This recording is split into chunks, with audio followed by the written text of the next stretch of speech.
নমস্কাৰ মই মজিদ বন্ধুসকল পলকতে চামক আজি 9টা গুৰুত্বপূৰ্ণ খবৰ। প্ৰথমটো খবৰ মুকলি হল জুবিন নগৰ। উজনি অসমৰ বানপীড়িত এলেকাত ইউটিউবাৰ মিষ্টাৰ বিটুৰ উদ্যোগত জুবিন নগৰ নিৰ্মাণ। জুবিন গাৰ্গৰ পত্নী গৰিমা শইকীয়া গাৰ্গে মুকলি কৰে এই জুবিন নগৰ। পৰৱৰ্তী খবৰ বানে জুৰুলা কৰা জানমণি কোঁৱৰ উজলিল ৰাষ্ট্ৰীয় কাৰাটে প্ৰতিযোগিতাত। জানমণিৰ কাষত সাহস হৈ থিয় হ'ল ফিজিক্সৱালা অলোক পাণ্ডে। জানমণিৰ বিমানৰ টিকটকে ধৰি বিভিন্ন সহায় কৰিলে অলোক পাণ্ডেই আৰু তাৰ পিছতে জানমণিয়ে জিনিলে স্বৰ্ণ পদক। বানৰ বিভীষিকাই তছনছ কৰি পেলাইছিল ঘৰ। মূৰৰ ওপৰত নাছিল স্থায়ী আশ্ৰয়, সন্মুখত আছিল অসংখ্য প্ৰত্যাহ্বান। তথাপিও থমকি নৰল যোৰহাটৰ 17 বছৰীয়া জানমণি কোঁৱৰ। সকলো বাধা অতিক্ৰম কৰি 20th all India independence cup karate championship 2026ত স্বৰ্ণ পদক অৰ্জন কৰি অসমলৈ গৌৰৱ কঢ়িয়াই আনিলে ক্ৰীড়াবিদগৰাকীয়ে। বানত সকলো হেৰুৱাই 20th all India independence cup karate championship 2026ত অংশ লোৱাৰ আশা বাদ দিছিল জানমণিয়ে। সপোনৰ প্ৰতিযোগিতাত অংশ লোৱাৰ সপোন বুকুৰ এচুকুতে হেঁচি ৰাখি তিৰপালৰ তলতে দিন পাৰ কৰিছিল জানমণিয়ে। কিন্তু সেই সময়ত জানমণিৰ কাষত দেৱদূত হৈ থিয় দিলে ফিজিক্সৱালাৰ প্ৰশিক্ষক অলোক পাণ্ডে। কিন্তু ৰাষ্ট্ৰীয় পৰ্যায়ত এই সফলতা অৰ্জন কৰাৰ পূৰ্বে জানমণি কোঁৱৰ সন্মুখীন হৈছিল কেতিয়াও কল্পনা নকৰা এক বুকু বিষাই যোৱা ঘটনাৰ সৈতে।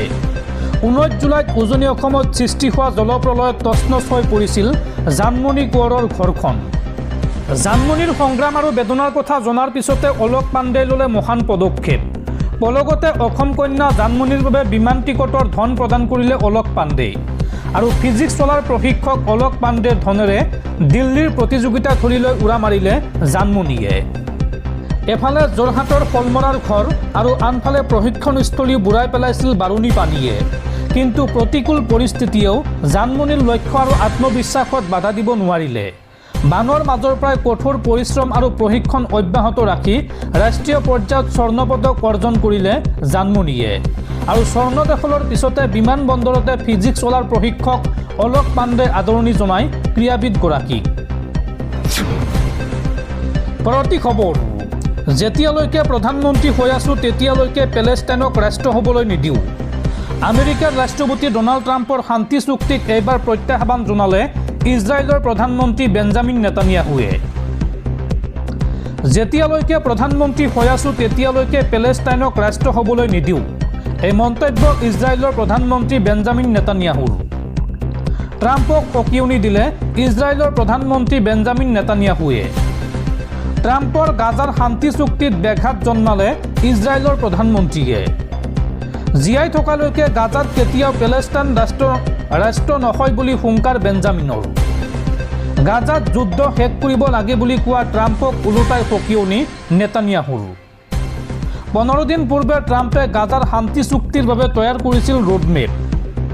কিন্তু ট্ৰাম্পৰ এই শান্তি চুক্তি পোনচাতে নাকচ কৰে ইজৰাইলৰ প্ৰধানমন্ত্ৰীয়ে। তেওঁ লগতে কয়, যেতিয়ালৈকে প্ৰধানমন্ত্ৰী হৈ আছোঁ তেতিয়ালৈকে পেলেষ্টাইনক ৰাষ্ট্ৰ হ'বলৈ নিদিওঁ। দৰ্শকসকল আৰু বহুতো গুৰুত্বপূৰ্ণ খবৰ আছে। তাৰ আগতে আপোনাক জনাওঁ যে যদি আপুনি এতিয়ালৈকে এইটো ভিডিঅ'ত লাইক কৰা নাই তেন্তে এতিয়াই ভিডিঅ'টোত লাইক কৰি দিয়ক আৰু এনেকুৱা ধৰণৰ ভিডিঅ'সমূহ নিতৌ চাবলৈ চেনেলটো ছাবস্ক্ৰাইব কৰি কাষত থকা বেল আইকনটো প্ৰেছ কৰি ৰাখক। পৰৱৰ্তী খবৰ কেনে আছে ইৰাণৰ সৰ্বোচ্চ নেতা মুস্তফা খামেইনি। মুস্তফা খামেইনিক লৈ মিছা খবৰ বিয়পাইছে ইজৰাইলে। এই সন্দৰ্ভত মুস্তফা খামেইনিৰ ভিডিঅ' প্ৰচাৰ কৰি ইজৰাইলক প্ৰত্যুত্তৰ ইৰাণৰ। জীৱন মৃত্যুৰে যুঁজিছে নেকি ইৰাণৰ সৰ্বোচ্চ নেতা মুস্তফা খামেইনি। মুস্তফা খামেইনিক লৈ মিছা খবৰ বিয়পাইছে ইজৰাইলে। খামেইনিৰ ভিডিঅ' প্ৰচাৰ কৰি ইজৰাইলক প্ৰত্যুত্তৰ ইৰাণৰ। উল্লেখযোগ্য যে এদিন পূৰ্বে মুস্তফা খামেইনিক লৈ আহিছিল এক চাঞ্চল্যকৰ খবৰ। খামেইনিয়ে জীৱন মৃত্যুৰে যুঁজি আছে বুলি বাতৰি প্ৰকাশ কৰিছিল ইজৰাইলী সংবাদ মাধ্যমে। আনকি খামেইনিৰ মৃত্যুৰ খবৰ আহিলেও আচৰিত হ'ব নালাগে বুলি কৰিছিল দাবী আৰু তাৰ পাছতে খামেইনিৰ ভিডিঅ' প্ৰচাৰ কৰি ইজৰাইলক প্ৰত্যুত্তৰ দিছে ইৰাণে। সম্পূৰ্ণ সুস্থ আছে ইৰাণৰ সৰ্বোচ্চ নেতা মুস্তফা খামেইনি। এই সন্দৰ্ভত ভুৱা খবৰ প্ৰচাৰ কৰিছে ইজৰাইলে। এই দাবী কৰিছে বা এই মন্তব্য কৰিছে ইৰাণে। পৰৱৰ্তী খবৰ, শিক্ষামন্ত্ৰীৰ পৰা পদত্যাগ কৰাৰ পিছত প্ৰথমবাৰলৈ মুখ খুলিছে ধৰ্মেন্দ্ৰ প্ৰধানে। ধৰ্মেন্দ্ৰ প্ৰধানে এই সন্দৰ্ভত কয় যে একাংশই জেনজিক বিপথে পৰিচালিত কৰাৰ চেষ্টা কৰিছিল। জেনজিৰ ৰোষত পৰি আহিছোঁ মই। জেনজিৰ ইচ্ছাৰ প্ৰতি সন্মতি প্ৰদানৰ বাবে প্ৰধানমন্ত্ৰীক অনুৰোধ কৰিছিলোঁ মই। ল'ৰা ছোৱালীসকলৰ সন্মুখত স্বীকাৰোক্তি দিয়াৰ বাবে মই প্ৰধানমন্ত্ৰীৰ অনুমতি বিচাৰিছিলোঁ। মই মোৰ ব্যক্তিগত সন্মানৰ কথা ভবা নাছিলোঁ। মন্ত্ৰিত্ব ত্যাগৰ পিছত প্ৰথমবাৰলৈ এই মন্তব্য কৰিছে ধৰ্মেন্দ্ৰ প্ৰধানে। পৰৱৰ্তী খবৰ, সাৱধান, পুনৰ ভয়ংকৰ গতিত আহি আছে সাগৰীয় ঘূৰ্ণীবতাহ ডলফিন।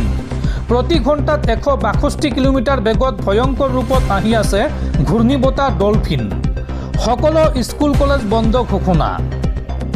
পশ্চিম প্ৰশান্ত মহাসাগৰীয় অঞ্চলত ভয়ংকৰ ৰূপ ধাৰণ কৰিছে ডলফিন ঘূৰ্ণীবতাহে। জাপানৰ দক্ষিণাঞ্চলৰ ওকিনোৱা আৰু কাগোছিমাৰ আমামি দ্বীপপুঞ্জত ধুমুহাৰ প্ৰচণ্ড প্ৰভাৱ পৰাৰ পাছত এতিয়া ডলফিনে চীনৰ পূব উপকূলৰ দিশে গতি কৰিছে। প্ৰতি ঘণ্টাত প্ৰায় 162 কিলোমিটাৰ বেগৰ ধাৰাবাহিক বতাহ আৰু ঘণ্টাত 216 কিলোমিটাৰ পৰ্যন্ত বতাহৰ জোকাৰণিৰ আশংকাই পৰিস্থিতি অধিক ভয়ংকৰ কৰি তুলিছে। ডলফিনৰ প্ৰভাৱত জাপানৰ ওকিনোৱা আৰু কাগোছিমা প্ৰিফেকচাৰ, বিশেষকৈ আমামি দ্বীপপুঞ্জত তীব্ৰ বতাহ আৰু মুখলধাৰ বৰষুণে স্বাভাৱিক জনজীৱন ব্যাহত কৰিছে। ধুমুহাৰ ফলত কেইবাজনো লোক আহত হৈছে আৰু বহু অঞ্চলত বিদ্যুৎ যোগান ব্যাহত হৈছে। ৰয়টাৰ্ছৰ মতে ওকিনোৱা আৰু কাগোছিমাত 50,000তকৈও অধিক অট্টালিকাত বিদ্যুৎ বিচ্ছিন্ন হৈছিল। তীব্ৰ বতাহৰ বাবে গছ গছনি উভালি পৰাৰ লগতে বিভিন্ন স্থানত পথ যোগাযোগতো সমস্যাৰ সৃষ্টি হৈছে আৰু ইতিমধ্যে বহু বিমানৰ উৰণ বাতিল কৰা হৈছে। জাপানৰ বিমান সংস্থাসমূহে সুৰক্ষাৰ প্ৰতি লক্ষ্য ৰাখি বিমান সেৱাত ব্যাপক পৰিৱৰ্তন আনিছে। অৱশ্যে টাইফুনৰ আগমনৰ পূৰ্বে কাগোছিমা আৰু ওকিনোৱাৰ প্ৰায় 2.6 লাখ লোকক সুৰক্ষিত স্থানলৈ লৈ যোৱাৰ নিৰ্দেশ দিয়া হৈছিল। বতৰ বিজ্ঞানৰ তথ্য অনুসৰি ডলফিনৰ আৰম্ভ হৈছিল 26 জুলাইত। আৰম্ভণিতে মাৰ্শ্বাল দ্বীপপুঞ্জৰ ওচৰত সৃষ্টি হোৱা এই নিম্নচাপীয় বতাহে ক্ৰমাৎ টাইফুনৰ ৰূপ লয়। জাপানৰ ফালে আগবাঢ়ি যোৱাৰ সময়ত ইয়াৰ শক্তি দ্ৰুতগতিত বৃদ্ধি পায়। এতিয়া ডলফিনৰ ধাৰাবাহিক বতাহৰ গতিবেগ প্ৰায় 162 কিলোমিটাৰ প্ৰতি ঘণ্টা, আনহাতে সৰ্বোচ্চ বতাহ 216 কিলোমিটাৰ প্ৰতি ঘণ্টা পৰ্যন্ত হ'ব পাৰে। জাপানৰ পিছত এতিয়া ডলফিন টাইফুনে চীনৰ পূব উপকূলৰ দিশে গতি কৰাত দেশখনতো ব্যাপক সতৰ্কতা জাৰি কৰা হৈছে। চীন কৰ্তৃপক্ষই ডলফিনৰ সম্ভাৱ্য প্ৰভাৱৰ প্ৰতি লক্ষ্য ৰাখি জৰুৰীকালীন অৱস্থা বৃদ্ধি কৰিছে। বিশেষকৈ জেজিয়াং, উত্তৰ ফুজিয়ান আৰু চাংহাই অঞ্চলত প্ৰচণ্ড বৰষুণ আৰু ধুমুহাৰ আশংকা কৰা হৈছে। বতৰ বিজ্ঞান কেন্দ্ৰৰ পূৰ্বানুমান অনুসৰি কোনো অঞ্চলত 200 পৰা 400 মিলিমিটাৰ পৰ্যন্ত বৰষুণ হ'ব পাৰে। ঘূৰ্ণীবতাহ ডলফিনৰ আশংকাত চীনৰ নিংবো চহৰত স্কুল কলেজ সকলো শিক্ষানুষ্ঠান বন্ধ ঘোষণা কৰা হৈছে। নিংবো লিছে আন্তঃৰাষ্ট্ৰীয় বিমানবন্দৰতো বিমান সেৱা স্থগিত ৰখাৰ সিদ্ধান্ত লোৱা হৈছে। একেদৰে উপকূলীয় অঞ্চলত ফেৰী আৰু অন্যান্য জল পৰিবহণ সেৱাও বন্ধ কৰা হৈছে। ধুমুহাৰ প্ৰচণ্ড প্ৰভাৱৰ আশংকাত চীনৰ উপকূলীয় বন্দৰসমূহতো ব্যাপক প্ৰস্তুতি চলিছে। চাংহাই বন্দৰকে ধৰি বিভিন্ন বন্দৰৰ পৰা জাহাজ আঁতৰাই সুৰক্ষিত স্থানলৈ নিয়াৰ ব্যৱস্থা কৰা হৈছে। নিংবো বন্দৰতো প্ৰায় 800খন জাহাজ আগতীয়াকৈ সুৰক্ষিতভাৱে ৰাখি দিয়া হৈছে। ইয়াৰ লগতে চীনৰ পূব অংশত ফেৰী, ক্ৰুজ, মাছ ধৰা নাও আৰু অন্যান্য জলযানৰ চলাচল বন্ধ বা সীমিত কৰা হৈছে। ইয়াংছে নদীৰ ডেল্টা অঞ্চলতো ৰেল সেৱা ব্যাহত হোৱাৰ আশংকাত বিভিন্ন সুৰক্ষা ব্যৱস্থা গ্ৰহণ কৰা হৈছে। টাইফুনৰ সৈতে অহা অত্যন্ত ভয়াৱহ বৰষুণক লৈ চিন্তা বৃদ্ধি পাইছে। কিছু অঞ্চলত মুঠ বৰষুণৰ পৰিমাণ 600 মিলিমিটাৰতকৈও অধিক হোৱাৰ আশংকা কৰা হৈছে। এনে পৰিমাণৰ বৰষুণে নিম্নভূমি অঞ্চলত আকস্মিক বান, ভূমিস্খলন আৰু জলমগ্নতাৰ আশংকা বৃদ্ধি কৰিব পাৰে। চীনৰ চৰকাৰী কৰ্তৃপক্ষই ইতিমধ্যে উপকূলীয় অঞ্চলত ঢৌ আৰু ধুমুহাৰ বাবে সতৰ্কতা বৃদ্ধি কৰিছে। বহু পৰ্যটনস্থলী বন্ধ কৰাৰ লগতে জলক্ৰিয়া আৰু পানীৰ সৈতে জড়িত সকলো কাৰ্যসূচী স্থগিত ৰখা হৈছে। অৰ্থাৎ এই ঘূৰ্ণীবতাহ ডলফিনক লৈ এক প্ৰকাৰ সমগ্ৰ চীনত হাই এলাৰ্ট জাৰি।